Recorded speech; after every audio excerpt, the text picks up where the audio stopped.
ഈ 18 വയസ്സിൽ പുതിയൊരു രാജ്യം തന്നെയാണല്ലോ പോണത്. അപ്പൊ അവിടെ പോയിട്ട് നമ്മൾ ആദ്യം വീട് കണ്ടുപിടിക്കണം, അവിടുത്തെ ഭക്ഷണമായിട്ട് അഡാപ്റ്റ് ചെയ്യണം, അവിടെ കൂട്ടുകാരുണ്ടാക്കണം. അത് എളുപ്പമായിരുന്നോ? അല്ല, ഭാഷ ഭയങ്കര വ്യത്യാസമായിരുന്നു. അത് സിംഗല എന്ന് പറയുന്നത് ഒരു വെറൈറ്റി ഭാഷയാ. എനിക്ക് ഇതുവരെ മൊത്തത്തിൽ അങ്ങോട്ട് മനസ്സിലായിട്ടില്ല. അത് എന്തേലൊക്കെ മനസ്സിലാവും പറയുന്നത്, സംസാരിക്കാൻ അറിയാം, അതൊക്കെ ഓക്കെയാണ്. പക്ഷെ ഇച്ചിരി ബുദ്ധിമുട്ടാ ഇതൊക്കെ ഒന്ന് സെറ്റ് ചെയ്ത്. അവർക്ക് ഇന്ത്യക്കാരെ വലിയ ഇഷ്ടമല്ല.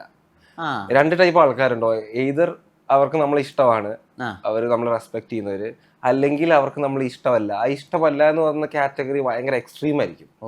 അവർക്ക് താല്പര്യമില്ല, നമ്മളെ കണ്ണിന് മുന്നേ കണ്ടുകൂടാ. ഇന്ത്യക്കാരനാണെങ്കിൽ അങ്ങനെ ഒരു രീതി ഓഫ് വേർഷൻ ഉണ്ട്. പക്ഷെ മോസ്റ്റ് ഓഫ് ദ പീപ്പിൾ എന്താ റിയാക്ഷൻ ഉണ്ടാവുക? ശരിക്കും നല്ല തെറി കിട്ടും. നീ ഇന്ത്യക്കാരനാണോ എന്ന് ചോദിച്ച് വളരെ ഡിസ്റെസ്പെക്ട്ഫുൾ ആയിട്ട് സംസാരിക്കും അവര്. അപ്പം അങ്ങനത്തെ ഒരു കാറ്റഗറി ഉണ്ട് അവിടെ. പക്ഷെ എന്റെ ഫ്രണ്ട്സ് ഒക്കെ എന്ന് പറയുന്നത്, നമ്മള് അവിടത്തെ കോളേജില് ഒരു ഇന്ത്യക്കാരൻ ഞാൻ മാത്രമേ ഉണ്ടായുള്ളൂ. അവരൊക്കെ നല്ല ടേംസ് ആൻഡ് ഡീൽസ് ആയിരുന്നു. കോളേജിൽ ആകെ ഒരു ഇന്ത്യക്കാരനെ ഉണ്ടായിരുന്നുള്ളൂ. കോളേജിൽ ഞാൻ മാത്രമേ ഉണ്ടായിരുന്നുള്ളൂ. അവിടെ കാര്യം പോയി പഠിക്കാനും നമ്മുടെ ഇവിടുന്ന് ഞാൻ എങ്ങനെയോ പോയി പെട്ടെന്ന് പറഞ്ഞ പോലെ അവിടെ ഇന്ത്യക്കാരൻ. എന്റെ ഫ്രണ്ട് ഉണ്ടായിരുന്നു, അവൻ വേറെ ഇന്ത്യക്കാരൻ. അവൻ പോയി പെട്ടെന്ന് തന്നെ അവിടെ നിന്ന് പോയി. അങ്കമാലിയുടെ ഏറിയസിൽ പറയുമല്ലോ, ഈ കോക്കിനഹള്ളിൽ പോയിട്ട് എന്തിനാ പഞ്ഞിക്കച്ചവടം നടത്തുന്ന, കേരളത്തേക്ക് 5 തവണ പിന്നിലുള്ളൊരു സംസ്ഥാനത്ത് പോയിട്ട് പഞ്ഞിക്കച്ചവടം നടത്തുന്ന എന്തിനാന്ന് ഇതുവരെ മനസ്സിലായിട്ടില്ല. അതുപോലെ നീ എന്തിനാണ് ശ്രീലങ്കയിൽ പോയി പഠിക്കണേ? നമുക്കിവിടെ ബാംഗ്ലൂർ ഉണ്ട്, നമുക്കിവിടെ മുംബൈ ഉണ്ട്, ചെന്നൈ ഉണ്ട്, അങ്ങനെ പറഞ്ഞ ആളുകൾ ഉണ്ടായിരുന്നില്ലേ? ഉണ്ട്. ഇത് സംഭവം എന്ന് വെച്ചിട്ടുണ്ടെങ്കിൽ, എനിക്ക് ഇവിടെ നിന്ന് പോയാൽ മതി. കേരളത്തിൽ നിന്ന് എങ്ങനെയെങ്കിലും ഒന്ന് പുറത്തു പോകണം. ഇവിടെ തന്നെ ആയിരുന്നല്ലോ നമ്മൾ ഇത്രയും കാലമായിട്ടുള്ള, എങ്ങനെയൊന്ന് പോകണം. അപ്പൊ കേരളത്തിൽ നിന്ന് പുറത്തു പോകണമെങ്കിൽ എല്ലാവരും നോർമലി പോകുന്നത് ബാംഗ്ലൂർ, പഞ്ചാബ് എന്നൊക്കെ പറഞ്ഞ് പോക്കും. അന്ന് എനിക്ക് ലവ്ലി പ്രൊഫഷണൽ യൂണിവേഴ്സിറ്റിയിലേക്ക് അഡ്മിഷൻ കിട്ടിയതാ. അവിടെ എനിക്ക് അവിടെയും പോകാൻ താല്പര്യമില്ല. കാരണം എല്ലാ കഴിഞ്ഞ് തിരിച്ച് ഞാൻ ഇങ്ങോട്ട് വരണമല്ലോ. ഏതെങ്കിലും ഒരു ബ്രേക്ക് കിട്ടി കഴിഞ്ഞാൽ അവിടെ നിന്ന് ഇങ്ങോട്ട് വരണമല്ലോ. ബാക്കി ശ്രീലങ്ക ആകുമ്പോൾ കുറച്ചുകൂടെ ഈസി ആയിരിക്കും. വേറൊരു രാജ്യമാണ്, പെട്ടെന്ന് വേണം തിരിച്ചും വരാം. ആ ഒരു സ്കീമിൽ അങ്ങോട്ട് പോയതാ. ഈ ബാംഗ്ലൂരൊന്നും അപ്പൊ കൊതിപ്പിച്ചേ ഇല്ല? ബാംഗ്ലൂരിനെ പറ്റി നമുക്ക് വലിയ ഐഡിയ ഒന്നുമില്ല. ഞാൻ പറഞ്ഞില്ല, ഇത് എന്റെ ജനറേഷനൊക്കെ കുറെ കൂടെ പുറകോട്ടാ.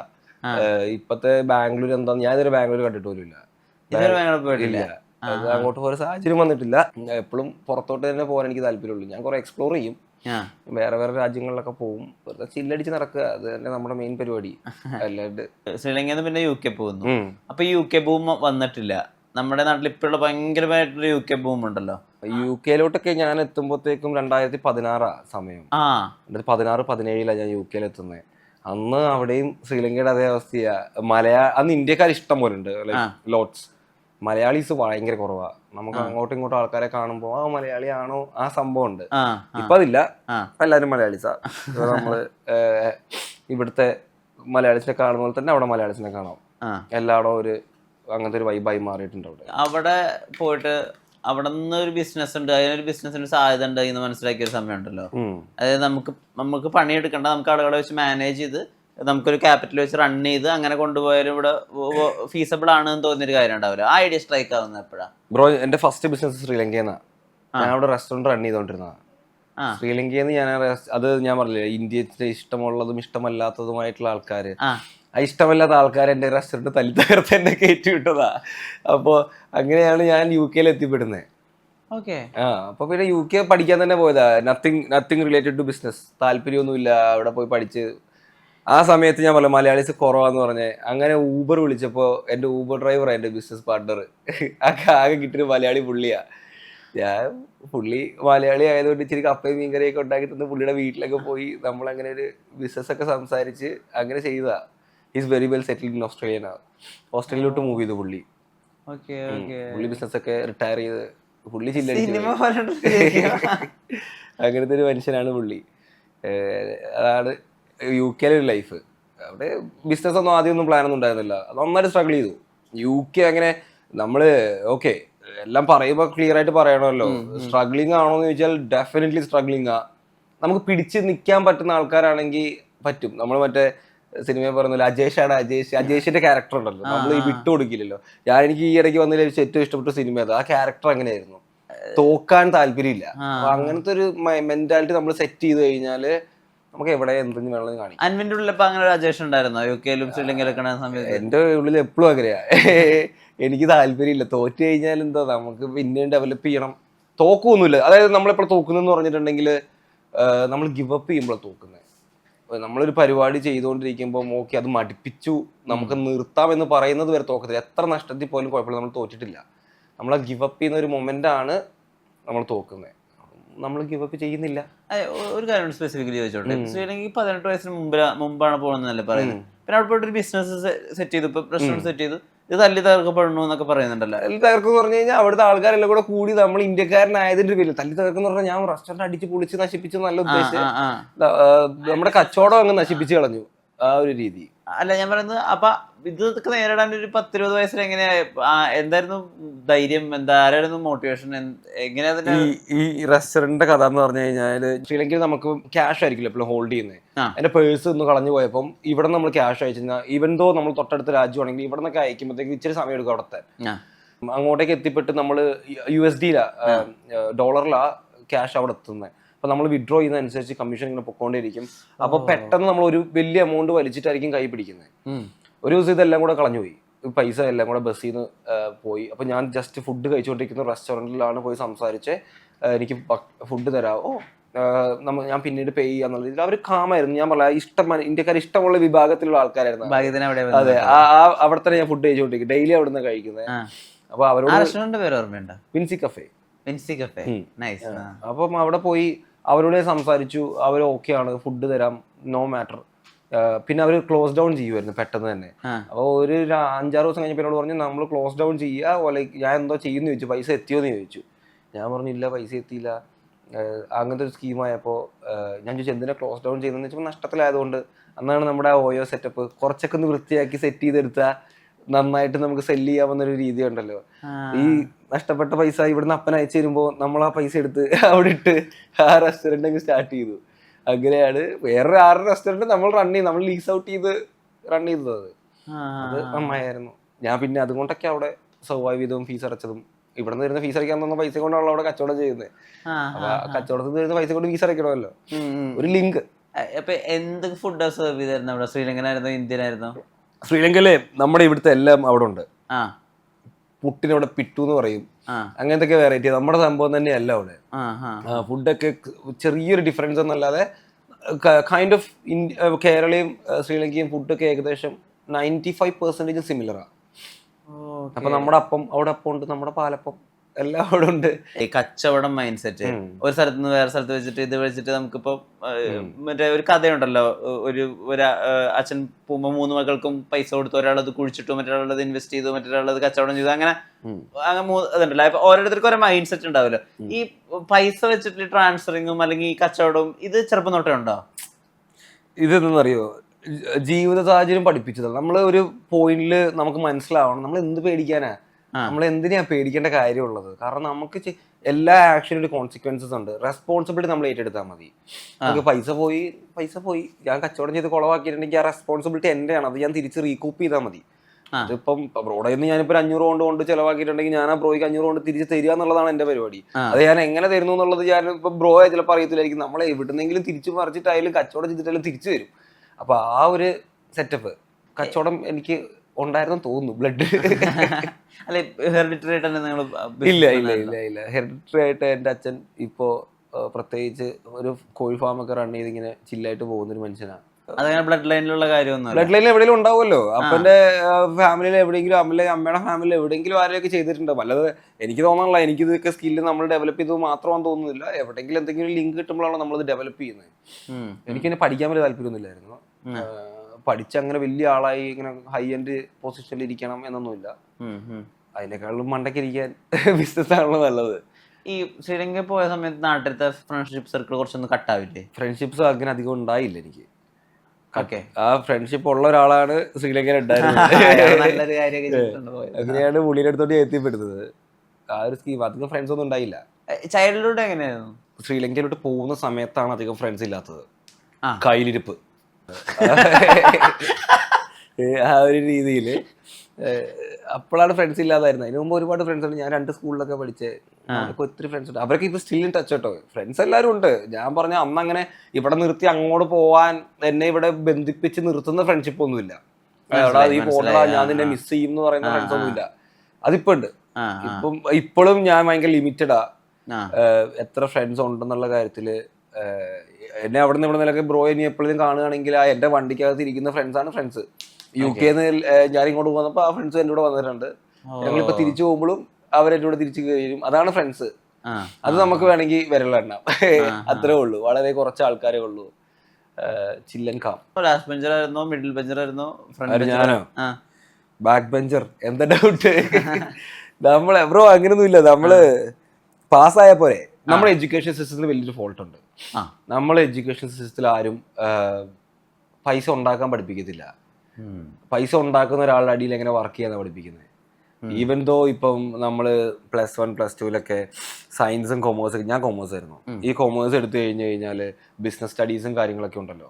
ബിസിനസ് സ്റ്റഡീസും subject how to make money എന്നല്ല, how to work under someone who makes money എന്ന ബിഗ് ഡിഫറൻസ് ഉണ്ട് അതിനുള്ളില്.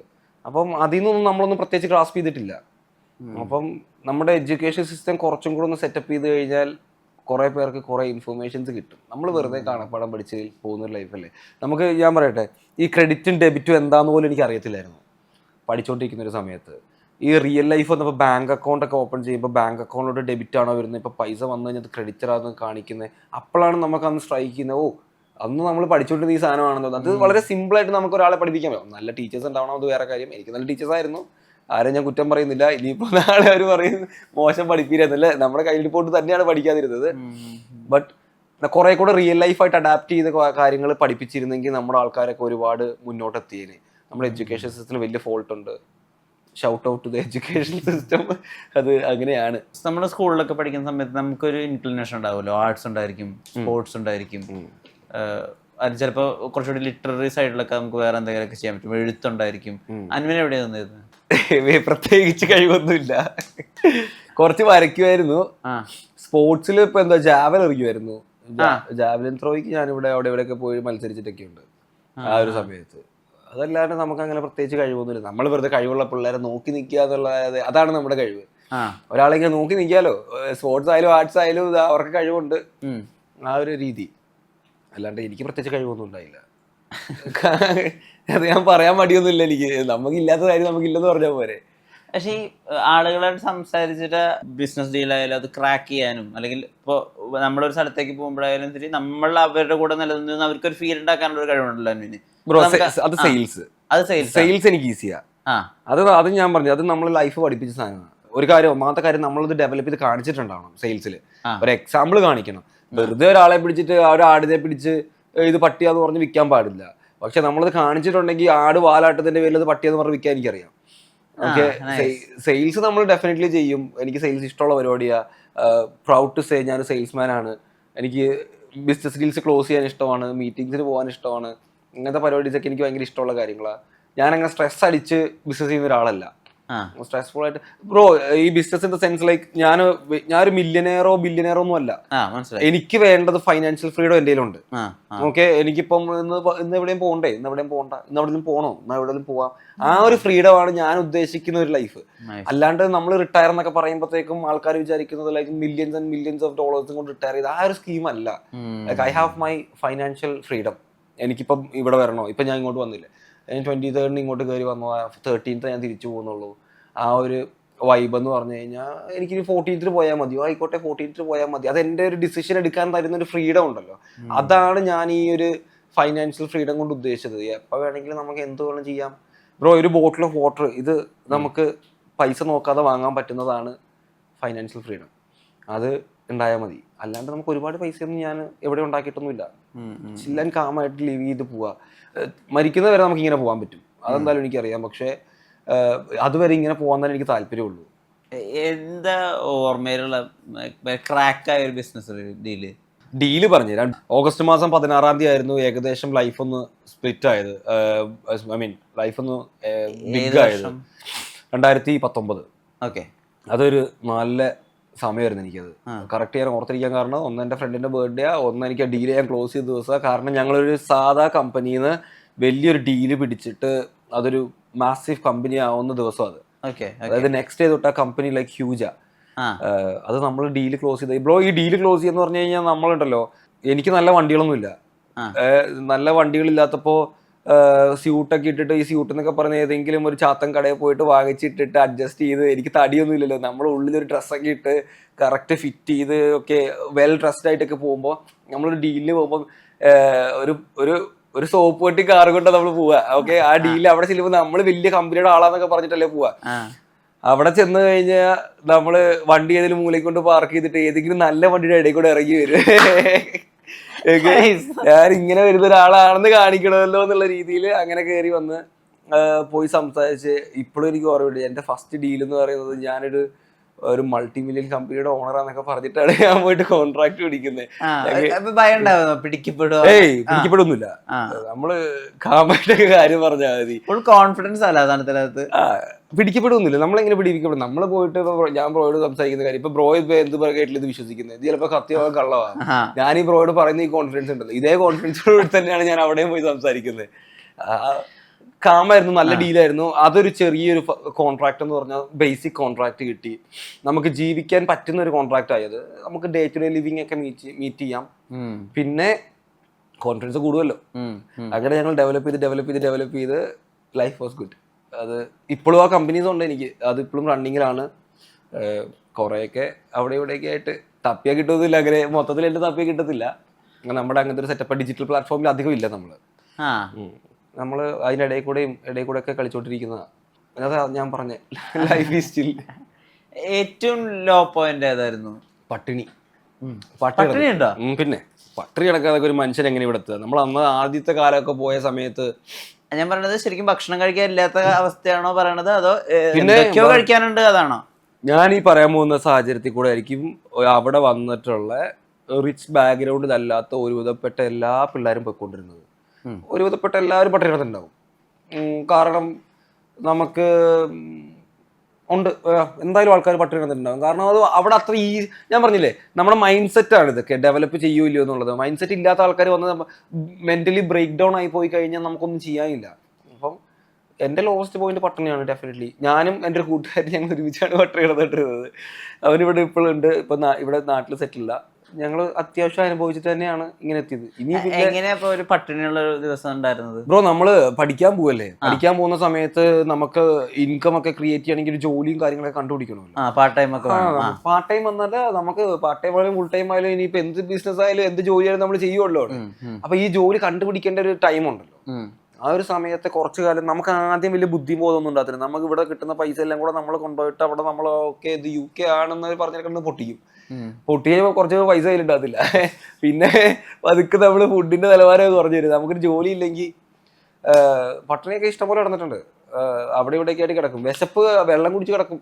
ഇപ്പോഴും ഞാൻ വെള്ളം കുടിച്ചോണ്ടിരിക്കുന്നുണ്ടല്ലേ, ഇതേ അതൊക്കെ തന്നെ വെള്ളം കുടിച്ച് കിടക്കും.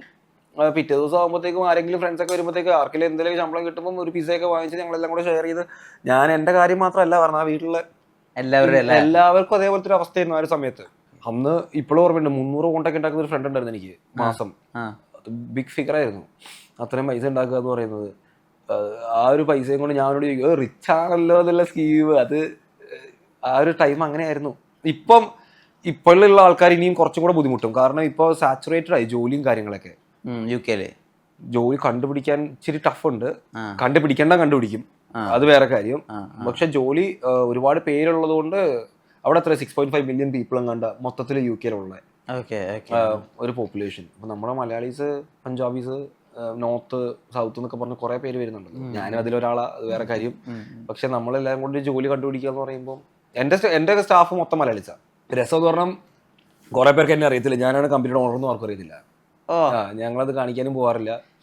ഞാൻ എന്റെ മൂലയിൽ കൂടെ പോവല്ലോ. അപ്പൊ അതങ്ങനെ ഒരു ഇതിൽ കൂടെ പോവാ. തെലുങ്ക് പടത്തിലേക്ക് അങ്ങനെ വലിയ മാസീവ് കമ്പനി ഒന്നും അല്ല. സാധാ ഏതൊരു ഒരു കമ്പനിയില് വർക്ക് ചെയ്യുന്ന മലയാളത്തിൽ തന്നെ അറിയത്തില്ലെന്ന് മാത്രമേ പറയുള്ളൂ. കമ്പനീസ് ഒക്കെ നോർമൽ കമ്പനീസ്. നമ്മളധികം അത് മാസീവ് ഏർണിങ്സ് ഉള്ള കമ്പനി ഒന്നും അല്ല. എനിക്ക് വേണ്ട സംഭവം അതിനുള്ളിലുണ്ട്. എന്റെ ലിവിങ്ങിന് പറ്റിയ ഒരു സെറ്റപ്പ് ഞാൻ ക്രിയേറ്റ് ചെയ്തിട്ടുണ്ട്. അത് മതി, നമുക്ക് അതിൽ കൂടുതലായിട്ടൊന്നും ആവശ്യമില്ലല്ലോ. ഈ നമ്മള് ചൂസ് ചെയ്യുന്ന ഔട്ട്ഫിറ്റ്സ്, നമ്മുടെ ലിവിങ് സ്റ്റൈല്, നമ്മുടെ ആളുകളെ കാണുന്ന വിധം, ഇതൊക്കെ UK മാറ്റിയോ? പിന്നെ ഔട്ട്ഫിറ്റ് ഒക്കെ നമ്മളൊരു പരിധി കഴിയുമ്പോൾ എങ്ങനെ ഇടണം, ഏതിന്റെ ഇടണം. ടൈ കെട്ടാൻ അറിയാമായിരുന്നോ? പിന്നെ ഞാൻ നല്ല സ്കൂളിലാണ് പഠിച്ചത്. ആ സ്കൂൾ ടൈ ഉണ്ടായിരുന്നു, അതുകൊണ്ട് മാത്രം ടൈ അല്ലേ എനിക്ക് ടൈ ഇട്ട് അറിയത്തില്ലായിരുന്നു. ടൈ അതൊക്കെ അറിയാം. ഔട്ട്ഫിറ്റ്സ് എന്ന് പറയുമ്പോൾ സ്യൂട്ട് എനിക്ക് ഇടാൻ അറിയാം, എങ്ങനെ ഇടണമെന്ന് അറിയാം. ഒരു സ്യൂട്ടിന്റെ പ്രത്യേകത ആണ്, ഒരു മനുഷ്യനെ മണ്ടൻ